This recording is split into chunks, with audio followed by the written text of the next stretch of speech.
듣는 사람들이 다 크게 두려워하니라, 이런 제목으로 하나님의 말씀을 전하도록 하겠습니다. 초대교회 안에서는 지금 세상이 흉내낼 수 없는 놀라운 일들이 일어나고 있었습니다.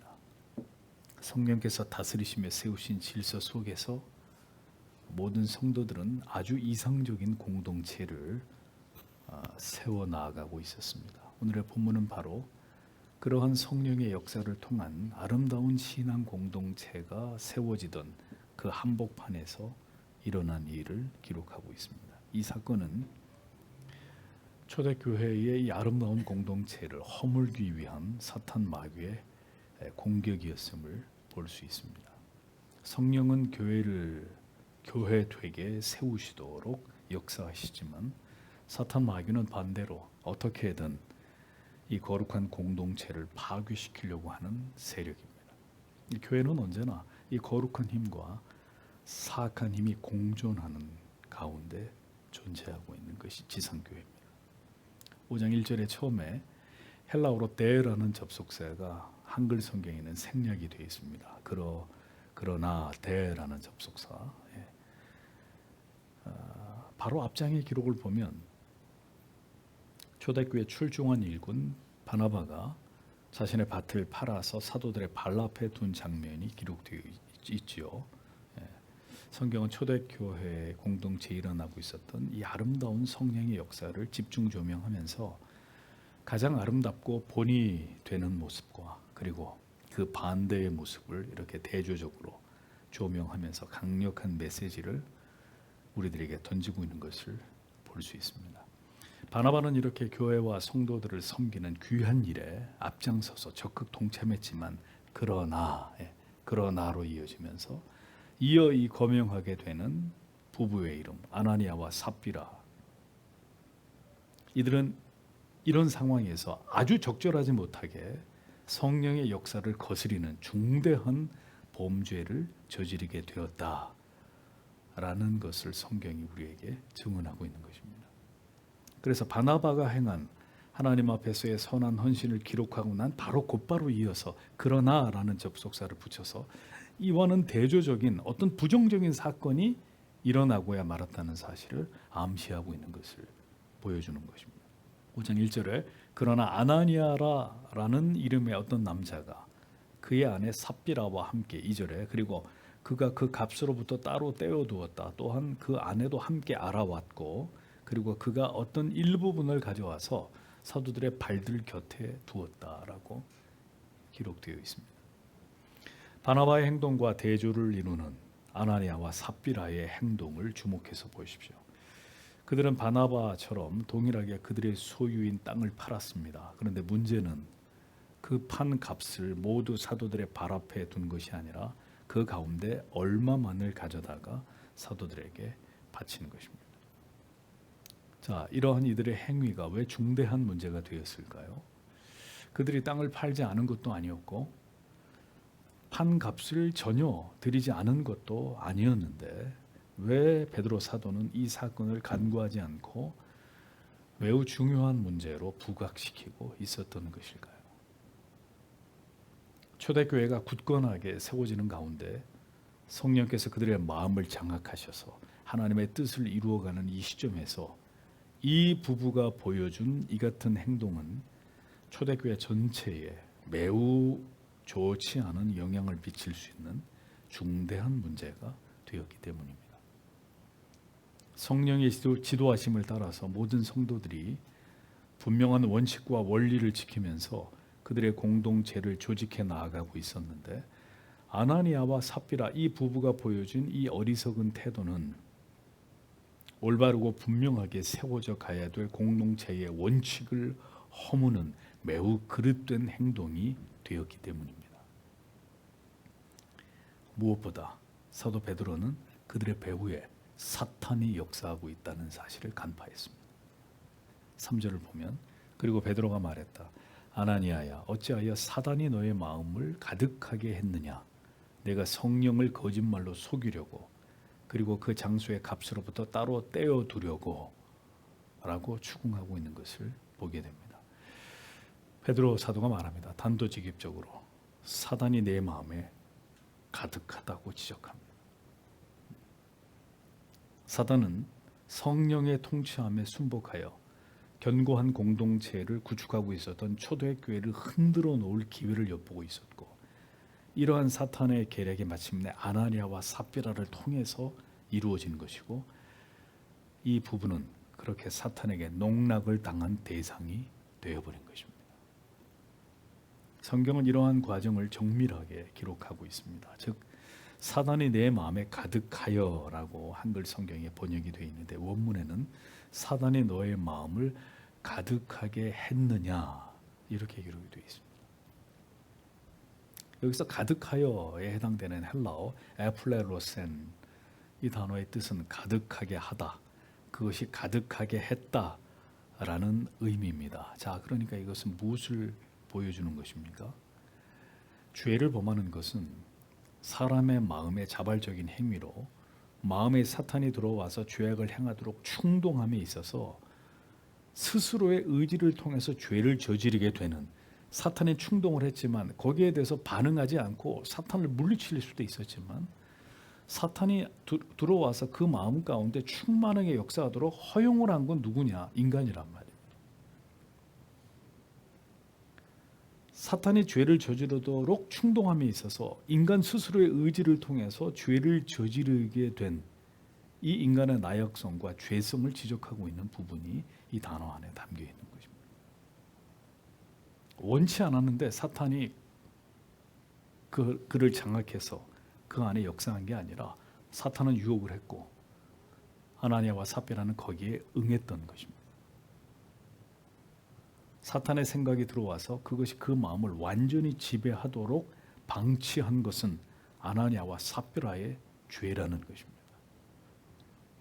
그러니까 땅을 판 것, 매매한 것까지는 성령의 의지에 따라서 순종할 수 있었지만, 자, 땅을 팔고 난 다음에 돈이 손에 들어왔단 말입니다. 돈. 이 땅을 판 값이 손에 쥐어지자 그만 아나니아와 삽비라의 마음이, 그 마음에 사탄이 들어갔고, 그들은 자신들의 의지로 이 유혹을 결연히 뿌리치지 못하고 사탄에 의해서 생겨난 탐욕이 이내 그들의 마음에 가득 채워지게 만들었고, 결국 그것을 통해서 성령을 속이는 죄를 범하게 되고 만 것입니다. 사탄과 인간의 타락한 의지가 손을 잡은 결과로 이 같은 죄가 벌어진 것임을 성경은 소상히 적고 있습니다. 교회가 태동되던 그 순간에 사탄은 이렇게 하나님의 교회를 분열케 하고 파괴하는 공작을 지속하고 있었다. 강력한 성령의 역사만 일어나고 있었던 게 아니라 강력한 사탄의 역사도 함께 교회 안에서 일어나고 있었다는 것입니다. 사탄은 그리스도에 의해서 십자가에서 패배하고 이후에 성령이 도래하게 되었음에도 불구하고, 사탄은 지속적으로 지상에서 활동하면서 교회와 성도들을 그들의 공격 대상으로 삼아서 끊임없이 교회와 성도의 파괴를 목적으로 활동하고 있었다는 사실을 사도행전이 우리에게 보여주고 있는 것입니다. 이러한 사탄의 활동은 그리스도께서 재림하셔서 그들을 심판하실 때까지 성도와 교회 안에서 바로 지금도 이 순간에도 계속되고 있는 것입니다. 사탄이 그 마음에 가득 찬 영혼은 결국 성령을 속이고 회방하며 공동체를 파괴하는 행동으로 적극적으로 나타나게 되었습니다. 언제나 성령의 행하시는 일에 반대하고 성령의 역사하심에 역행하는 이 인간적인 사악한 생각과 탐욕적인 행동을 그리스도인들은 늘 경계해야 합니다. 경계해야 합니다. 이것은 아나니아와 삽비라가 저지른 죄와 아주 흡사한 유형입니다.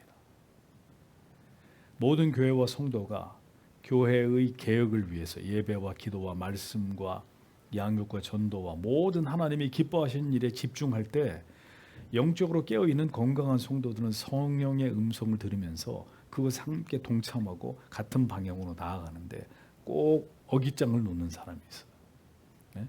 그런 모든 것들에 대해서 반대하고 비판하면서 딴 마음을 품는 사람들이 있단 말이에요. 성령께서 무엇인가 하나님의 교회를 통해서 성도들을 통해서 어떤 일을 이루고자 하실 때 모든 성도들이 동참함으로 성령의 뜻을 받들어 순종하는 것이 성령의 다스리심과 통치하심 가운데 있는 교회와 성도들의 가정의 모습입니다. 그런데 이러한 성령께서 하시고자 하시는 일에 찬물을 끼얹는 불순종과 게으름과 기도의 자리, 헌신의 자리, 하나님을 예배하는 자리를 이탈하는 것은 성령의 뜻에 역행하는 것이 되는 것이죠. 아나니아와 삽비라가 여기에 딱 걸려든 것입니다. 교회가 가장 여러분의 헌신과 희생을, 기도를 필요로 할 때 사탄도 맞불을 놓습니다. 그것을 못하게 만드는 거죠. 그 일을 하지 못하도록 회방하는 마귀의 역사가 있을 것이라는 것을 항상 그리스도인들은 대비하고 있어야 됩니다. 헌신할 수 없도록, 기도할 수 없도록, 교회 나갈 수 없도록 성도의 마음과 상황과 환경을 어렵게 만들어 놓는 일들이 일어난단 말입니다. 못하게 하는 일이 일어나는, 마귀가 기어코. 초대교회는 지금 아주 중요한 시점을 맞이하고 있었습니다. 예수 그리스도의 승천하심 이후에 성령을 받은 사도들과 제자들은 이제 예수 그리스도의 복음을 온 세계 열방 가운데 전파해야 되는 중대한 사명의 출발점에 서 있었습니다. 그러하게 하나님께서는 예수께서 승천하시고 난 후에 강력한 지원군으로 성령을 교회에 보내신 것입니다. 이러한 중요한 시점에서 모든 성도들이 성령의 뜻에 따라서 일사불란하게 한 마음이 되어서 순종함으로 하나님의 뜻을 이루어가야 될 시점에서 아나니아와 삽비라를 통한 이러한 사탄의 회방과 도전은 매우 중대한 문제로 초대교회 안에서 다루어졌다는 사실을 성경이 우리에게 시사하고 있는 것입니다. 자, 성도 여러분, 하나님의 뜻과 섭리 속에서 매우 중요한 시점이 우리에게도 찾아올 수 있습니다. 성도 개인에 있어서, 가정에 있어서, 그리고 교회에 있어서 무엇인가 하나님이 행하고자 하시는 목적이 있어서 하나님이 우리에게 특별한 헌신과 사명의 어떤 그것을 감당함과 희생을, 또 시간과 물질을, 몸을 들임을 우리에게 요구하실 때가 있습니다. 그렇다면 지금 서교 장로교회는 어떤 시점에 서 있는 것일까요? 바로 교회가 세워지고 직분이 주어지고 헌신과 충성이 요구되던 그 시대처럼 다시 주님의 교회가 조직되고 힘있게 세워져야만 되는 이 시점 앞에 이 교회가 서 있습니다. 그렇다면 하나님께서 여러분에게, 교회의 직분자들에게, 일꾼들에게 무엇을 원하시겠습니까? 모두 마지막 시대를 준비하는 주님의 교회가 든든히 하나님의 뜻 가운데 세워지게 되는 이 일에 한 마음이 되어서 여러분이 하나님께 드릴 수 있는, 하나님이 가장 기뻐하시는 헌신을 하나님께 드리기를 하나님이 우리에게 바라지 않겠습니까? 우리는 초대교회처럼 그렇게 주님을 섬길 마음과 자세가 준비되어 있는지에 대해서 생각해 봐야 합니다. 서교 장로교회뿐만 아니라 이 땅의 모든 경건한 교회들이 지금 매우 어려운 시기를 지나가고 있습니다. 모든 성도님들과 재직들이 한 마음이 되어서 이 어려운 시기에 하나님의 교회가 영적으로 깨어 있어서 이 시대에 우리가 받은 사명을 감당하기 위해서 힘을 결집해야 되는 이런 시점에 우리 모두 서 있습니다. 저는 이 시점에서 여러분의 마음이 하나가 되기를 기도합니다. 하나가 되지 못하게 하는 모든 것은 바로 사탄의 도전입니다. 지금은 교회가 든든히 세워져 가기 위한 기회이기도 하지만 믿음이 퇴보하며 죄악이 더 관영한 이 시대에 하나님의 교회가 바로 위기에 처해 있는 상황이기도 합니다. 그래서 우리는 모든 우리의 사적인 사사로운 것들을 중단하고 하나님 앞에 함께 모여 더 기도하는 일에 집중하지 않으면 안 되는 때를 맞이했습니다. 그리고 교회가 마지막 시대를 감당할 수 있도록 우리가 하나님을 위해 할 수 있는 모든 노력들을 한 마음과 한 뜻이 되어서 최선을 다해야 되는 그런 때를 지금 우리가 살아가고 있습니다. 사탄의 공격을 대비하면서 누구든 이에 넘어지지 않도록 자기를 살피고 다른 지체들을 살펴서 이 영적인 암울한 시기를 잘 이겨나가는 일에 최선의 노력을 다해야 될 것입니다. 자, 아나니아가 사탄에게 넘어간 죄가 무엇이었느냐? 사탄에게 넘어간 아나니아의 죄. 4절을 직역을 하면 머무르는 동안 그것이 너에게 머물고 있었고 팔린 후 그것은 계속 너의 권리 안에 있지 않았느냐? 라고 기록이 되어 있습니다. 이게 무슨 뜻이냐? 자, 땅을 팔든지 그대로 두었든지 간에 모두 네 땅이 아니었느냐? 너의 권리가 계속 너에게 있었지 않았느냐? 라고 베드로가 지적하고 있습니다. 아니, 아무도 그에게 땅을 팔아서 바치라고 강요한 적이 없었다는 말입니다. 그가 판 값에 얼마를 바치든지 바치지 않든지 그것은 아나니아와 삽비라 자기들의 선택의 문제였다는 것입니다. 하나님께서 모두 다 바치라고 말씀하신 것이 아니었기 때문입니다. 그러니까 그들의 땅을 판 소유의 일부만을 바친 것이 문제가 아니라 그들의 문제는 하나님과 사도 앞에서 거짓말을 했다는 것입니다. 거짓말을. 그는 자신의 권세를 사탄에게 내어주므로 결국 사람을 속인 것이 아니라 하나님을 속인 죄를 범하게 되었단 말이죠. 초대교회 공동체에 위선과 탐욕이 확산될 때 공동체는 영적으로 와해될 것이 자명한 일이었습니다.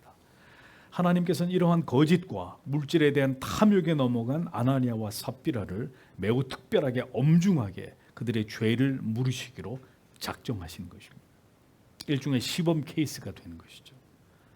성령의 의도하신 사역을 가로막고 그리스도의 공동체를 분열시키고 찬물을 끼얹는 행위는 용서받을 수 없는 죄가 됨을 하나님께서 나타내고자 하신 것입니다. 그것이 아나니아와 삽비라의 죽음을 통해서 초대교회에 주시는 하나님의 엄중한 경고의 메시지였다는 사실을 볼 수 있는 것입니다.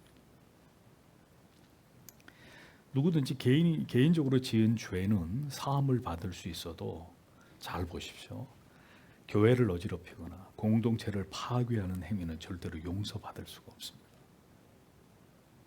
공동체의 안위를 도모하기보다 사사로운 물질의 탐욕을 도모하면서 개인의 안위를 더 생각해서 거짓을 일삼는 이것이 얼마나 큰 죄가 되는지를 하나님께서는 교회가 시작되는 이 시점에서 이 사건을 통해서 강력하게 드러내기를 원하셨습니다. 모두가 헌신과 희생으로 교회를 세워나감에 있어서 만약 개인의 욕망에 사로잡혀서 이 대의를 따르지 않게 되면 초대교회는 균열이 일어나게 되고 공동체는 와해될 수밖에 없을 것입니다. 따라서 이 사건을 일벌백계로 다스리면서 이러한 죄악이 확산되는 것을 하나님께서는 차단하기를 원하셨던 것입니다. 자, 베드로의 아나니아에 대한 정죄가 입에서 떨어지기가 무섭게 아나니아가 죽음에 이르게 됩니다. 5절에 그러자 아나니아가 이 말들을 들을 때 그가 넘어져 숨을 거두었다. 그러자 큰 두려움이 들은 모든 사람들 위에 일어났다라고 성경은 기록하고 있습니다. 주목해서 볼 부분은 아나니아가 죽은 것으로 인해서 사람들이 보여준 반응입니다. 아나니아의 죽음을 통해서 하나님께서 초대교회에 주시는 메시지가 무엇이었을까요? 그의 죽음은 매우 두려운 일이었다는 것입니다. 여호수아 7장에 보면 아간의 일가가 아골 골짜기에서 몰살을 당하는 내용이 나옵니다. 왜 그들이 이렇게 비참한 죽음을 맞이하게 되었죠? 여리고 전쟁의 승리 이후에 하나님께서는 누구도 그 전쟁의 전리품을 손대지 말 것을 엄히 명령하셨습니다. 그러나 아간은 임의대로 전리품의 일부를 감추는 죄를 범했습니다. 그 결과 이스라엘 백성들은 그 다음에 아이성 전투에 나가서 처참한 대패를 당하게 됩니다. 그 패배의 원인이 바로 아간의 불순종 때문임이 드러났을 때 하나님은 그의 일가 모두를 다 쳐 죽이라고 명령하셨습니다. 그렇게 하신 이유는 한 사람의 불순종으로 말미암아 민족 전체, 공동체 전체가 하나님의 진노하심 아래 들어갈 수 있다는 것을 모든 이스라엘 백성들이 깨달아 알기를 원하셨기 때문입니다. 하나님께서는 일벌백계로 삼으실 일에 대해서는 가차없이 하나님의 심판을 행하시는 분이심을 알아야 합니다. 아나니아의 죽음 앞에서 초대교회 공동체는 큰 두려움에 휩싸이게 되었습니다. 그들은 그 두려움 속에서 교회의 주인이 누구이시고 결코 공동체를, 교회를 와해하려는 악에 대해서 하나님이 매우 이것을 미워하신다는 사실을 배우게 되었던 것입니다. 무엇보다 살아계신 하나님을 사사로이 속이고자 하는 일이 얼마나 무서운 일인지를 그들은 이 아나니아의 죽음을 통해서 깨달음으로 하나님의 뜻에 순종하면서 이것을 지켜 행하는 일이 성도로서 얼마나 중요한 일인지를 두려움 가운데, 큰 두려움 가운데 알게 되었던 것이죠. 또 하나님 앞에서 탐욕으로 인해 우리가 거짓을 하다가는 하나님 앞에 또 죽을 수도 있구나, 이와 같은 벌을 또 받겠구나, 모두가 이것을 교훈받았던 것입니다. 하나님께서는 천하보다 한 영혼을 더 소중하게 여기십니다. 하지만 그 소중한 한 영혼보다는 하나님의 영광을 드러내야 될 거룩한 공동체, 교회를 더 사랑하신다는 사실을 잊지 말아야 합니다. 한 사람의 죄가 공동체 전체에 악한 영향을 줄 수 있다고 판단될 때 하나님께서는 때때로 그를 심판하셔서라도 하나님의 교회를 진리 위에 굳건히 서도록 그 교회의 거룩과 순결을 지켜나가도록 만드시는 분이라는 것을 우리는 반드시 기억해야 합니다. 6절을 보십시오. 그러자 젊은이들이 일어나서 그를 쌌다. 그리고 그들이 메고 나가서 매장했다라고 기록되어 있습니다. 아나니아를 장례한 게 누구라고요? 젊은이들. 네. 젊은 세대, 교회를 이끌어 나가야 될 다음 세대들이 이 장례를 감당하면서 이 젊은이들이 어떤 생각을 했을까요? 잊혀지지 않는, 초대교회를 섬겼던 젊은이들의 기억 속에 잊혀지지 않는 교훈이 그들의 마음속에 새겨졌을 것입니다. 다음 세대들에게, 젊은이들, 다음 세대들에게 교회는 뭘 남겨주고 교훈해야 될까요? 네? 교회에서 욕을 하면서 서로 멱살 잡고 싸우는 걸, 그걸 교훈으로 남겨줘야 되나? 교회 재산권 문제 때문에 교회가 박살이 나는 것을 다음 세대들에게 물려주나? 우리 기성세대들이 하나님 앞에서 늘 고민하고 숙고해야 될 문제입니다. 하나님을 속인 죄로 죽임을 당한 아나니아의 장례가 다른 장례와는 달리 아주 신속하고 간소하게 진행되었던 것을 볼 수 있습니다. 불과 장례 시간이 3시간도 채 되지 않았다는 거죠. 7절을 보면 그리고 거의 3시간들의 간격이 되었다. 그리고 발생한 것을 알지 못해봤던 그의 아내가 들어왔다라고 기록되어 있습니다. 남편이 죽은 사실을 전혀 알지 못하고 그 아내가 다시 베드로 앞으로 나온 것이죠. 이와 8절에서 9절에 보면 그래서 베드로가 그녀에게 말했다. 너는 나에게 말하라. 너희가 그 장소를 그만큼의 것에 팔았는지 아닌지. 그러나 그녀가 말했다. 그렇습니다. 그만큼의 값에 팔았습니다.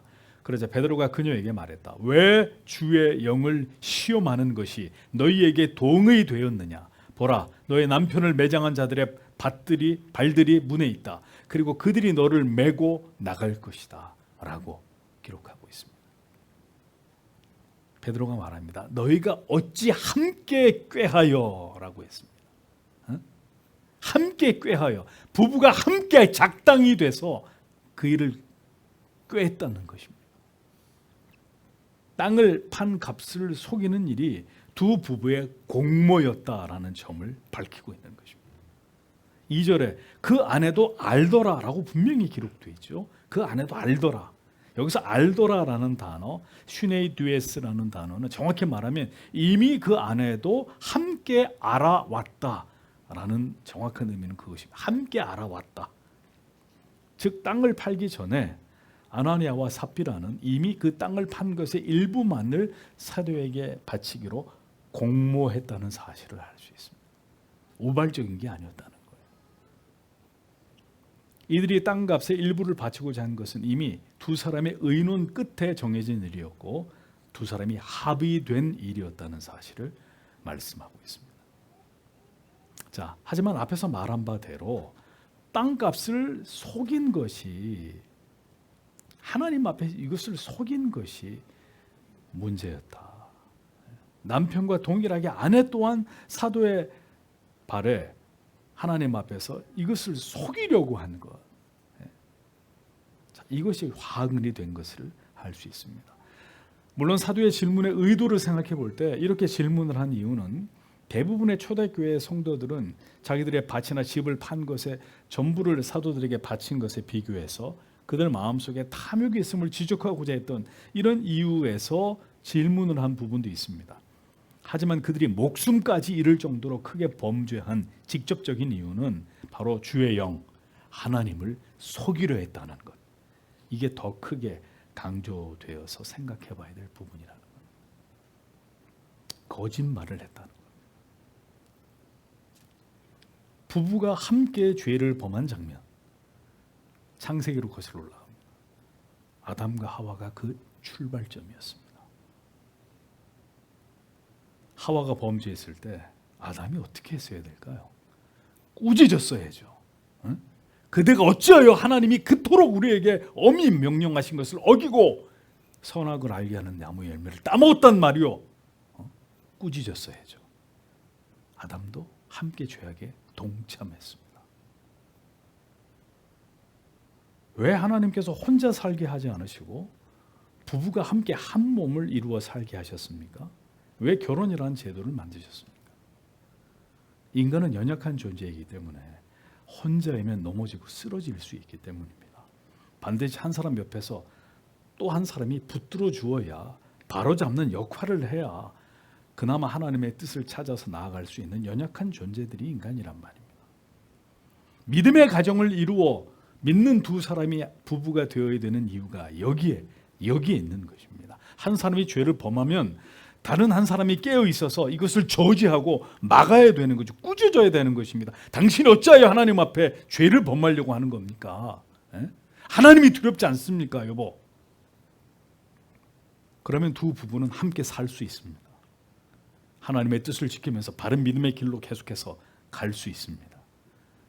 한 사람이 꾸무적거려서 예배 지각을 하려고 하면 다른 한 사람이 여보 빨리 좀 서두르세요. 지금 시간이 몇 시인데 자꾸 예배 시간에 지각을 하는, 빨리 서두르시오. 그래서 같이 빨리 재촉해서 예배를 하러 가면 되는 거죠. 한 사람이 그러면 한 사람이 나서서 그렇게 하지 말라고. 이렇게 하면 예배에 지각하지 않을 거 아닙니까? 혼자는 넘어집니다. 그래서 결혼이라는 제도를 두신 거예요. 혼자 잘할 수 있다면 문제가 뭐가 있겠어요. 그러나 넘어질 것 같으면 반드시 옆에서 날 붙들어주는 조력자가 필요한 것입니다. 그래서 돕는 배필이라고 하와에 대해서 그렇게 말씀하신 것이잖아요. 그런데 아나니아와 삽비라 둘 다 함께 망하는 길을 택했습니다.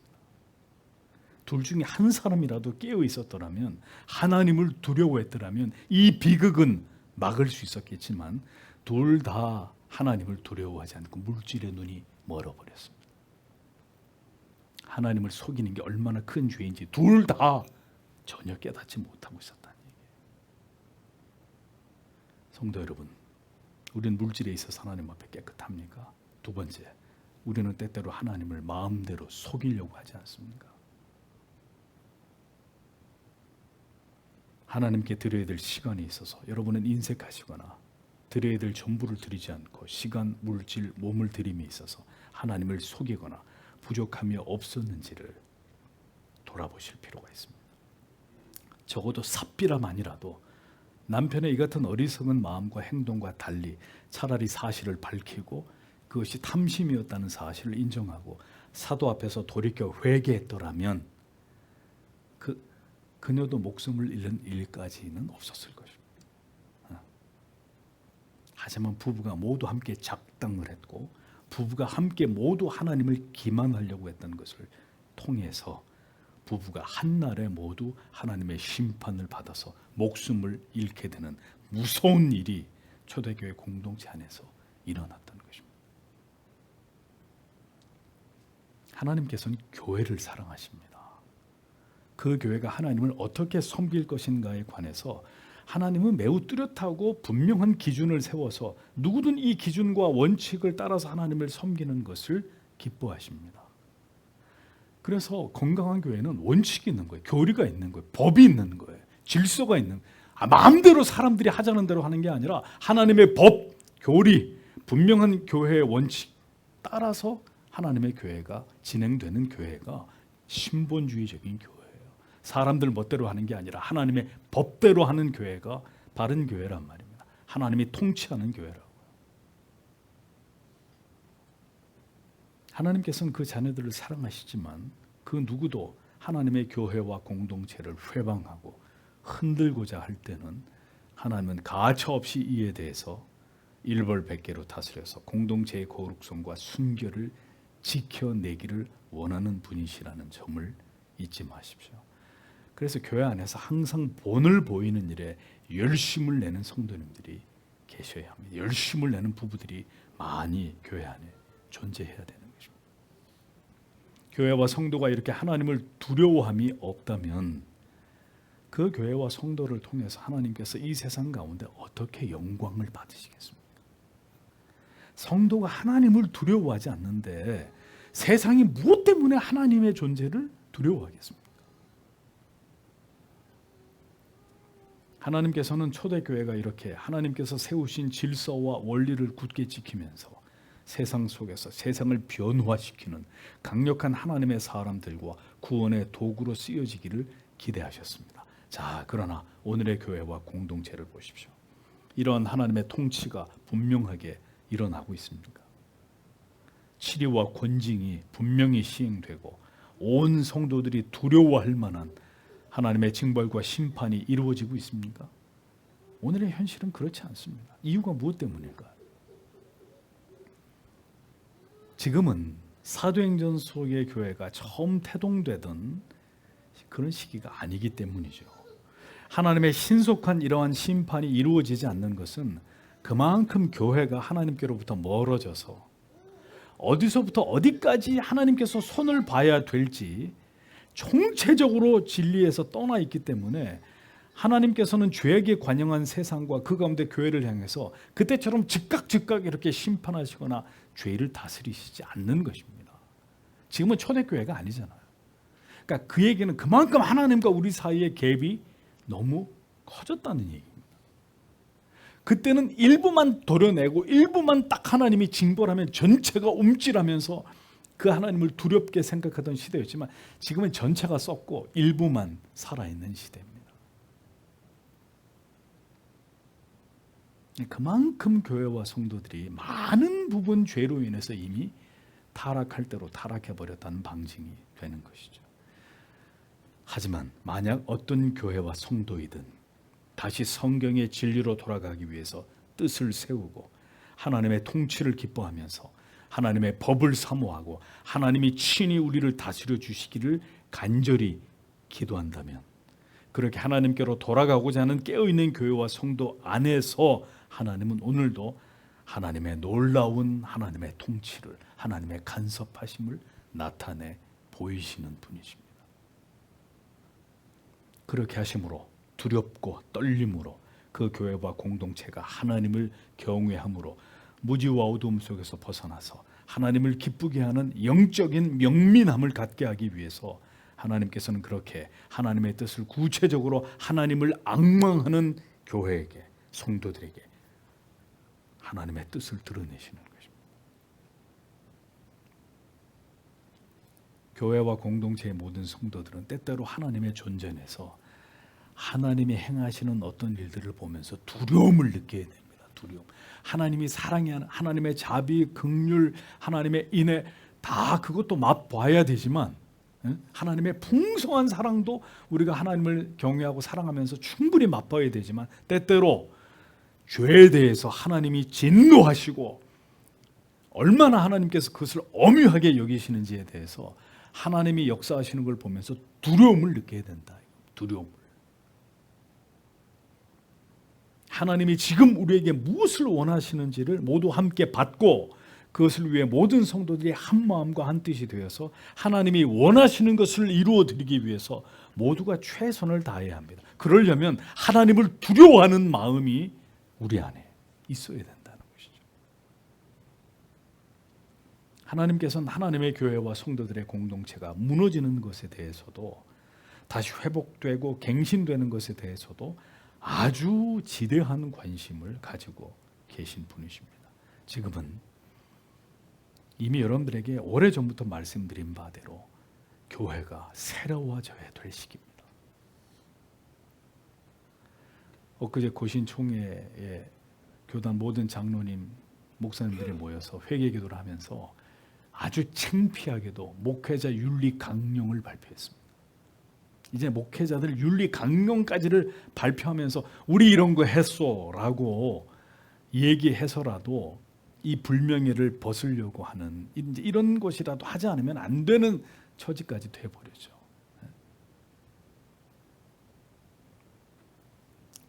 윤리 강령 발표하면 교회가 새로워집니까? 참 코미디 같은 일입니다. 차라리 우리 다 회개하고 성경으로 교리로 돌아갑시다. 딱 그 한마디면 되는 것 아니겠어요? 윤리 강령이 없어서 그렇게 욕하고 싸우고 이런 일이 벌어집니까? 교회 재산 가지고 그런 일이 생기나? 윤리 강령이 없어서 하나님의 법도 무시하는 사람들이. 지금은 주님의 교회가 새로워져야 될 시기입니다. 새로워지면 좋죠. 아니면 말고요가 아니라 새로워지지 못하면 모두 하나님의 심판을 자초하게 될 것입니다. 교회가 새로워져야 된다는 말이 무슨 뜻인지 아십니까? 하나님께서 교회와 성도 한 사람 한 사람을 주목하고 계신다는 뜻입니다. 위기는 곧 기회가 됩니다. 눈물로 회개하면서 교회와 이 땅을 긍휼히 여겨주시기를 마음을 다해서 기도할 때 위기는 기회가 될 수 있습니다. 분명. 바나바와 같이 교회와 공동체를 위해 선봉에 서서 솔선수범하는 자들 또한 이러한 상황에서 오히려 하나님의 뜻을 저버리고 자신만을 생각하면서 하나님과 성도들 기만하는 자들도 모두 드러나는 이 시기에 자, 우리는 어느 쪽에 설지를 생각해야 합니다. 두려운 마음으로 이 특별한 시기에 특별한 믿음으로 교회를 위해서 공동체를 위해서 하나님 우리의 모든 것을 하나님께 아낌없이 드립니다. 하나님의 뜻을 우리를 통해서 이루십시오. 이 마지막 때 하나님의 마음을 시원하게 해드리는 교회가 되겠습니다. 이 시대가 찾는 이 시대 속에서 하나님이 찾고 계시는 그런 성도 여러분들이 이 소교 장로교회에 계속해서 일어나게 되시기를 주님의 이름으로 축복합니다. 오늘도 이 말씀을 마음에 깊이 새기시면서 하나님 앞에 간절히 이 땅과 교회를 위해서 기도하고 돌아가도록 하겠습니다. 기도하겠습니다.